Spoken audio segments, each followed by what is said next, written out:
All right, get ready to dive deep because today we're cracking open the books of some of the biggest names in tech. We're talking Apple, Microsoft, the Googles of the world, Oh yeah, and let's not forget those powerhouses, NVIDIA, AMD, Tesla. even Meta and Uber. We're going to use financial ratios to see what's really going on under the hood. Okay, I gotta admit, when I hear financial ratios, my eyes kind of glaze over. I get it. Can you break it down for me? Like, what are they and why should I care? Think of them like a company's vital signs. They give us a peek into their efficiency, their profitability. It's kind of like a financial health checkup. Exactly. We'll see who's in tip-top shape, who might need to, hit the financial gym a little bit. And you might be surprised by what we find. Oh really? Like what? Well, some companies might seem super profitable at first glance, but when you look closer, they might be struggling with basic things like paying their bills. Wait, so a company can be raking it in but still be on shaky ground? That's wild. Okay, I'm officially intrigued. Where do we start? Well, you mentioned in your notes you were really interested in a company's growth potential. Yeah, like, are they on the up and up? Exactly. So let's kick things off with a look at return on equity, or ROE for short. Okay, ROE, so that basically tells us how well a company's using investments to make money, right? Exactly. It's about how effectively they're using shareholder investments to generate profit. Are they giving those investors a good return? Gotcha. So who's leading the pack in ROE? Well, Apple's ROE is a whopping 164.59%. Hold on, 164%. So for every dollar invested, they're making like $1.65 in profit. That's insane. It really highlights how effectively they're leveraging those investments. Now, if we compare that to, say, NVIDIA, Okay, yeah. And but their ROE is 127.21%. Still phenomenally high, but it shows a slightly different approach. interesting. So both Apple and NVIDIA are killing it in terms of ROE, but like what could be driving those differences? So that's a great question. Apple's known for its, operational efficiency. They have a really tightly controlled supply chain. Right, like everything's super streamlined. Exactly, which allows them to squeeze out maximum profit from their products and services. They really are the masters of optimization. Now, NVIDIA, on the other hand, they've been riding that wave of the AI boom. Yeah, everyone's talking about AI these days. Right. Their dominance in graphics processing has put them in a prime position to capitalize on that. So Apple is all about squeezing every last drop of profit from what they're already doing, while NVIDIA is more about like grabbing market share in this hot new sector. That's a great way to put it. It reflects their different positions in the tech landscape. This is fascinating. I'm starting to see how these ratios tell a story about a company. Okay, so ROE, that's one piece of the puzzle. What else should we be looking at when we're trying to figure out a company's growth potential? Well, there's the price to earnings ratio. We call it the PE ratio. Okay, PE. And that tells us. It tells us how much investors are willing to pay for every dollar of a company's earnings. Basically, how much they believe in the company's future. Right, so a higher PE ratio means investors are feeling pretty optimistic, right? Exactly. They're willing to pay a premium for a piece of that potential. And here, we see some really interesting variations in our lineup. Take AMD, for instance. Their PE ratio is an astronomical 257.71.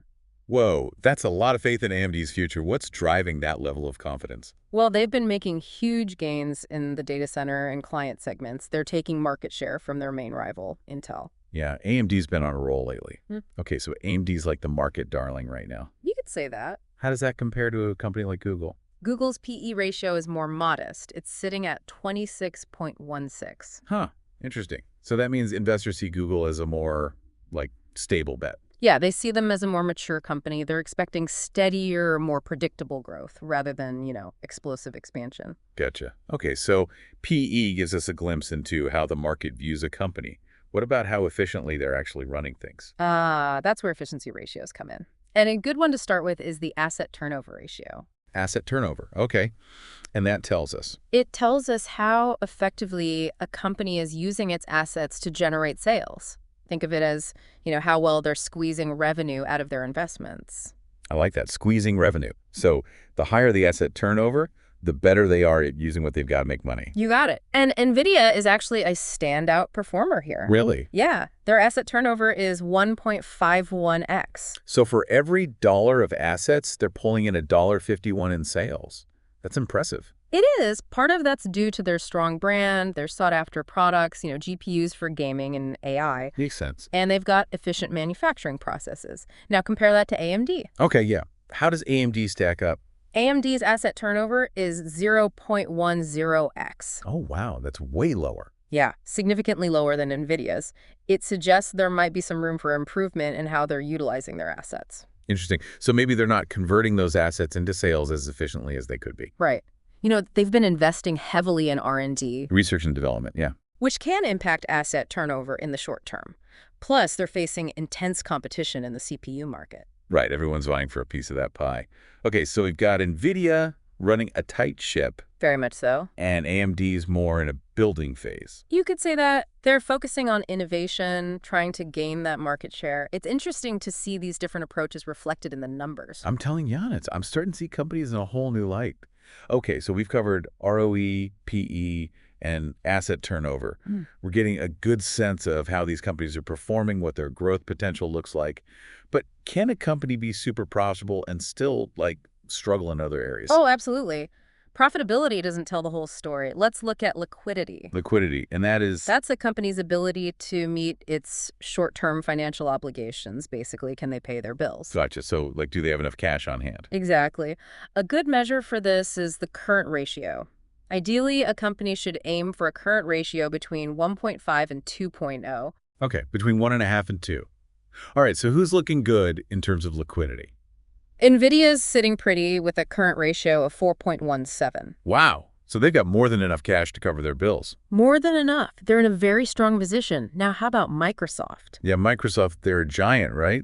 Surely they're doing all right. Well, their current ratio is 1.30, Huh. which is below that ideal range. So they could face some challenges if a lot of their short-term debts come due at the same time. Okay, so maybe even tech giants need to keep an eye on their cash flow. It's definitely something to watch. Now, you mentioned Tesla earlier. Oh yeah, Tesla, where do they stand? They've got a healthy current ratio of 1.84, So they're in the sweet spot. right in that ideal range. Okay. Plus, they have a massive cash position, something like $33.65 billion. Wow, that's a nice cushion to have. But I read somewhere that Apple actually has a surprisingly low current ratio. Is that true? Yeah, it is. Apple's current ratio is 0.87. Really? But they're one of the most profitable companies in the world. How's that possible? It highlights that profitability and liquidity aren't always directly linked. Apple might have huge earnings, but they might also have a lot of their assets tied up in things that aren't so easy to convert to cash. So it's like having a treasure chest full of gold, but not being able to actually spend it. A great analogy. It's a good reminder that we need to look at a bunch of different ratios to really understand a company's financial health. Okay, so we've covered efficiency, we've talked about liquidity. Now let's get to the heart of it all. Profitability. The juicy stuff. Right, those profit margins that tell us how much money they're making on every dollar of sales.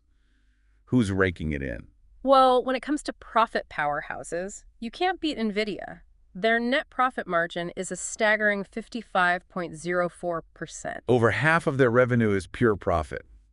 That's insane. What's their secret? Well, they dominate the AI and graphics processing markets, so they can charge premium prices. Makes sense. And they're incredibly efficient at managing their costs. Now, how does AMD compare? Yeah, how are they doing? AMD's net profit margin is 11.34%. Okay, so respectable, especially considering how well they've been doing lately. Absolutely. But NVIDIA is definitely in a league of its own when it comes to profitability. Yeah, that's for sure. This whole conversation's got me thinking about how much the tech landscape is changing. How is the rise of cloud computing impacting all of this? That's a great question. The cloud has become a major battleground for these tech giants. It's definitely shaping their financial strategies. Okay, so let's talk cloud wars. Let's do it. How are Microsoft and Google, the big players, how are they doing in this space? Well, to really understand their cloud businesses, we need to dig a little deeper. We need to look beyond the overall financials. Okay, so what metrics should we be focusing on? Revenue growth is key. Got it. Market share, of course. Yeah. And operating margins, how much profit they're making from their cloud operations. All right, so let's start with revenue growth. How are Microsoft and Google doing in terms of expanding their cloud empires? Both companies have been seeing impressive revenue growth in their cloud segments. So both are on the rise. Definitely. For Microsoft, their Azure platform has been a huge growth driver. Oh, yeah. And Google Cloud, they've been gaining traction as well. Okay, so they're both growing. But who's got the bigger slice of the pie? What's the market share situation? Market share. That's the million-dollar question in the cloud space. Right now, Amazon Web Services, AWS, they're the leader. I knew they were big in cloud, They are. But Microsoft's Azure is closing that gap. so it's a three-way race. It really is. Amazon, Microsoft, Google. Now, what about profitability? Are these cloud businesses actually making money? Yeah, are they profitable? Well, typically, operating margins for cloud platforms are lower in the early stages Why is that? because they're investing so heavily in building the infrastructure, expanding their reach. So it's like a long game. It is. Invest up front, build a dominant platform, then reap the rewards as things scale up. Makes sense. But I bet the competition is fierce. Oh, it's a battle royale. Everyone's fighting for a bigger piece of the pie. It's a dynamic and exciting market. This is incredible. We've gone from balance sheets to profit margins to the cloud wars. And we're just getting started. I'm hooked. Let's keep going. Okay, so we've dug into the financials of Apple, Microsoft, Google, even those high flyers, NVIDIA and AMD. But we've got two more companies on our list, and they're kind of in a category of their own. You're talking about Meta and Uber. Right, fascinating companies. Yeah, and at first glance, they seem pretty different, right? You've got Meta, all about social media and the metaverse, and Uber, focused on ride-hailing and increasingly food delivery. Totally different industries, right? But I feel like there might be some, common threads in their financial story. Oh, absolutely. Both companies have faced a lot of scrutiny over their profitability in recent years, and they've both had to make some major adjustments to shore up their bottom line. Right. I remember all those headlines about Meta pouring billions into the metaverse and, investors getting nervous about the impact on their earnings. Exactly. And Uber's always had this question mark hanging over it, can they actually make money in this super competitive ride-hailing market? Yeah, it's tough business. No doubt. So let's start with Meta. Their net profit margin is currently sitting at 21.16%. Okay, so they're not exactly losing money. No, they're profitable, but that margin is lower than some of the other tech giants we've looked at. Right, like an Apple or a Microsoft. Exactly. And a big part of that is those massive investments they're making in the metaverse. It's a huge gamble. Yeah, they're really going all in on this virtual world thing. They are. And it's definitely impacting their bottom line. Those metaverse expenses are eating into their profits. But their bet is that those investments will pay off big time in the long run. That's the hope. But it's a high-risk, high-reward strategy. Their financials show they're willing to take that risk. It's a fascinating contrast to some of those other companies like Apple, who are all about maximizing profit from their current operations. You hit the nail on the head. Meta's playing a different game. They're not just trying to improve what they're already doing. They're trying to create a whole new market. A whole new digital world. Exactly. And that requires a different financial approach. Now let's shift gears to Uber. Okay, yeah. Uber's had its ups and downs, financially speaking. They have, but they've actually made some impressive progress in improving their profitability. Really? Their net profit margin is now 6.66%.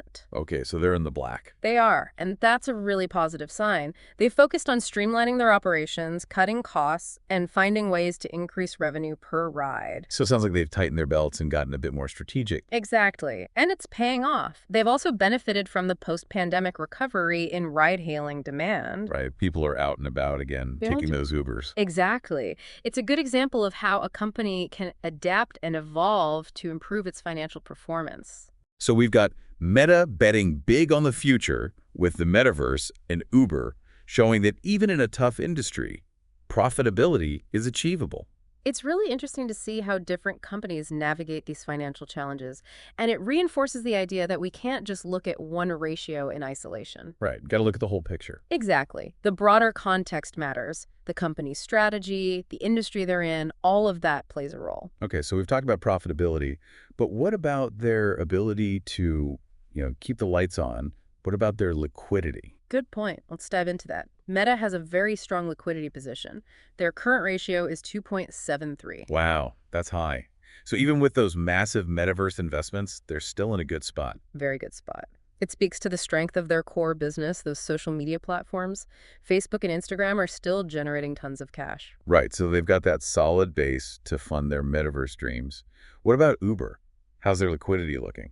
Uber's current ratio is 1.02. Okay, so not as strong as Meta's. Right. It's a bit below that ideal range. They're not as flush with cash, but they're in a decent position. So they're not drowning, but they got to be careful. Exactly. Yeah. Different business models, different growth strategies, and it all shows up in their liquidity. This is awesome. We're really peeling back the layers of these companies.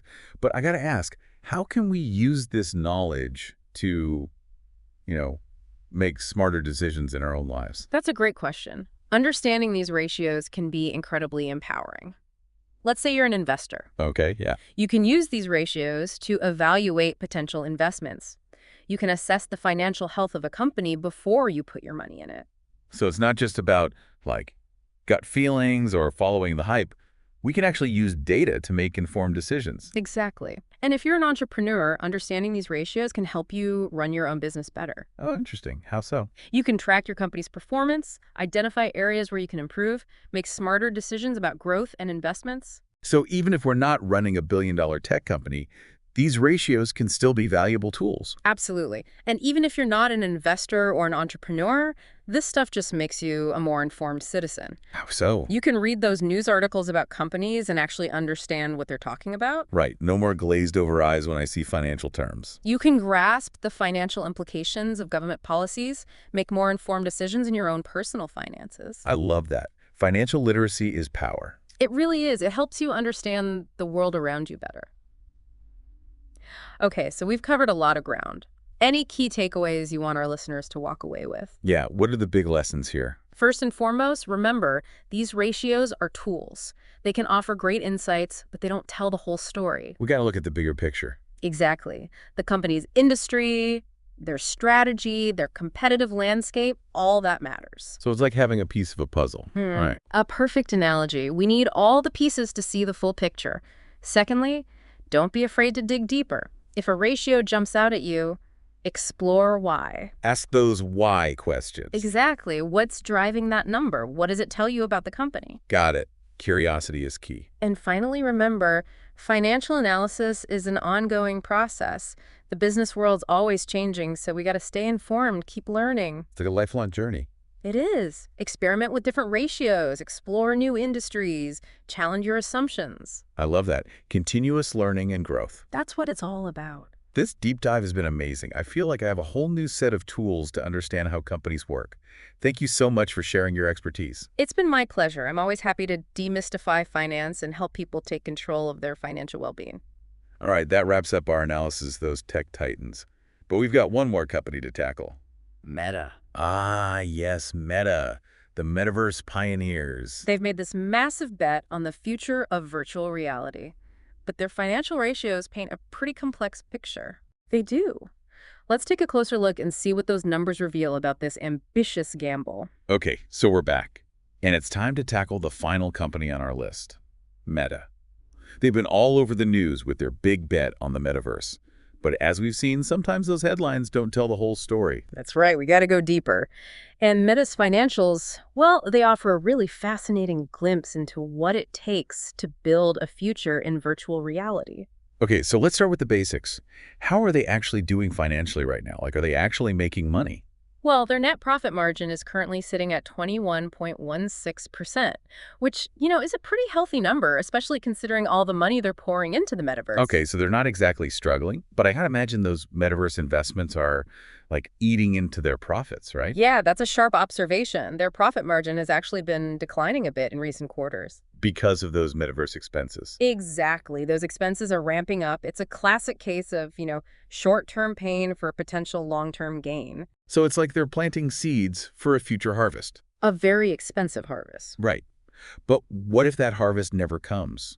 What if the metaverse doesn't, take off the way they're hoping? Well, that's the billion-dollar question, isn't it? Meta's betting big on the metaverse. It's a high-risk, high-reward gamble. And their financials reflect that. Oh, absolutely. Their ratios show that they're profitable, but they're also willing to sacrifice some of those profits today for a shot at a much bigger future. It's a different strategy than we've seen with some of those other tech companies. Very different. Companies like Apple, Microsoft, they're all about maximizing efficiency and profit within their existing business models. Right. They're kind of playing it safe. In a way, yes. But Meta, they're swinging for the fences. They're trying to create a whole new market, a whole new digital world. And that takes a different kind of financial strategy, huh? Definitely. A whole different ballgame. Okay, so we've got this tension between their current profitability and these massive metaverse investments. What other ratios can help us understand how they're managing this balancing act? Well, one key ratio is the current ratio. Right, that tells us about their ability to pay their bills, their liquidity. Exactly.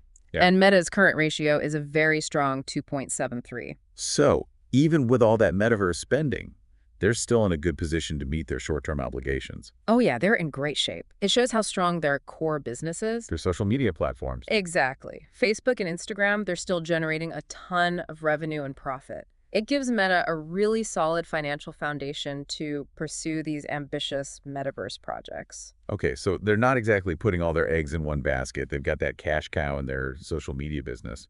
But what about the market? Are investors buying into their metaverse vision? Well, their PE ratio is currently at 27.93.